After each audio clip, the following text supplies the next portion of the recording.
Welcome back, guys, to this channel.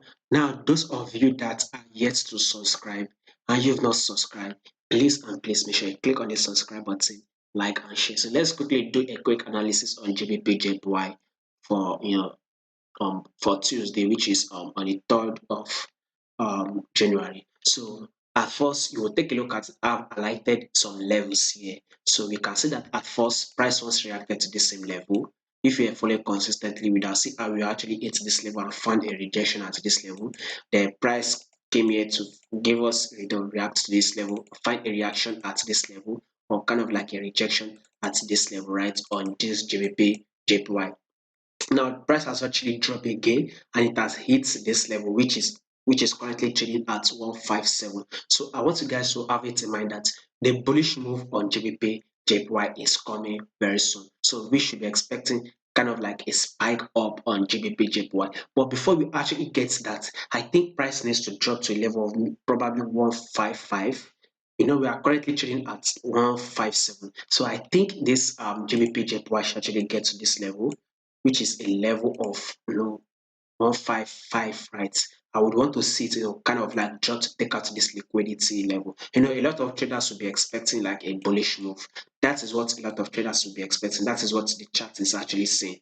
But this liquidity, I wanted to actually play out to take out some traders stop loss. This is one of the reasons why I said we should be very, very careful. There's every possibility, or will I say it's probability, that price will drop to a level 155 before we start getting that bullish move on GBP JPY. But if in case price does not drop to that same level that we just talked about, then if in case price does not drop to level of 157, then maybe we can start having a bullish move the next day on GBP JPY. But when you take a look at the full trend, you see that this trend itself is a bearish move, right? This reset move that has been made, you can see that there was a loss here and a pullback played out at this level. Then a new loss was made. You can see a pullback played out that came to move our moving average. I talked about it. And when we started having this drop, we talked about it, right? So at this level, right, we expect price to actually react to this level by giving us a bullish move. That is what we'll be watching out for. But because of this liquidity level, once price has dropped, take out this lows, even price even dropped to take out this level. So this is one of the reasons why I say taking maybe price can drop to a level of 155 before you go bullish. So all I just want you guys to know is prepare for a bullish move, prepare to take your buy, but you just need to wait for the setup, get the setup, and you need to get that setup. We have to go to the 4-hour time frame, right?